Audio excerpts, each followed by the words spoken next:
I'm still at Quobba Station on the remote West Australian coast with Robbie Riches of Perth Fishing Safaris and a group of his eager clients. We're on the go well before first light, climbing down to a spot I've dreamt about fishing for half my lifetime.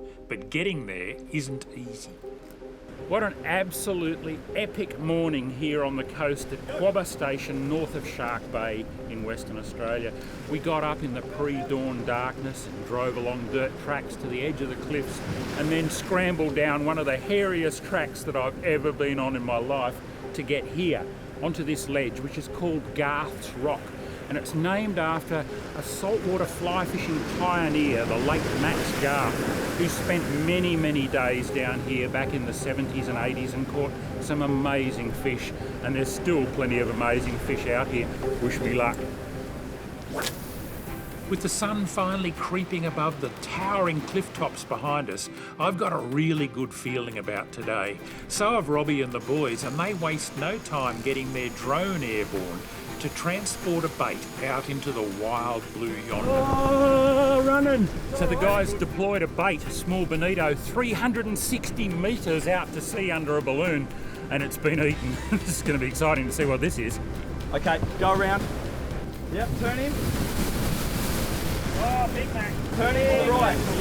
Jump out on the end, Dan. He's a good fish. Look at that! Well done, mate. Fantastic, it's the first time I've ever done it. This action has even attracted a few of the local tax collectors. Oh, big shark! Look at this big shark! When you're climbing into remote spots like this, you've got to be a little bit strategic about the gear you bring and not burden yourself with too much. You want to make sure everything you bring you're going to use. I brought two outfits down with me, a heavier rig consisting of an 8,000 size Shimano reel on about a 10.5 foot rod, that's about 3.5 metres. I like to use a longish rod on the rocks. It gives you a bit more reach, keeps you back from the water and allows you to cast a bit further. And I've got a lighter outfit here as well. That's a 5,000 size Shimano reel, again on a 10.5 foot rod, but a much lighter rod. I've got 20-pound braided line on that, and I've got 40-pound Power Pro on the larger reel. So I'll just decide what's going on in terms of the fish that are being seen and hooked and go from one outfit to the other. I really like using the lighter gear though, it's much more fun. Now in my tackle box I've got a range of lures, starting with things like bucktail jigs, which are a nice simple lead-headed lure with a fibre tail. I've got various metals, and just about everything I've got is rigged with a short length of wire because a lot of the fish in here have got teeth. I like to make my own little wire traces, keep them really short and unobtrusive, make them out of the finest single strand wire that I can get away with, and that way it's less likely to put the fish off biting. It's my turn to catch something now, and I've got my hopes set on one particular prize. Yeah, it's a mackerel. Oh wow, when I came across here to Western Australia, Robbie Riches said, what is the fish you most want to catch on this trip? And I said, a Spanish mackerel off the rocks on a lure. I've never done that, and I think that's what I've got on here.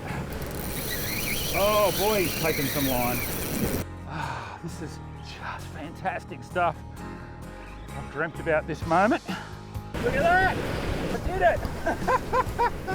That was worth the climb down that cliff. Congratulations, mate. Thank you. There we go. One ticked off the bucket list.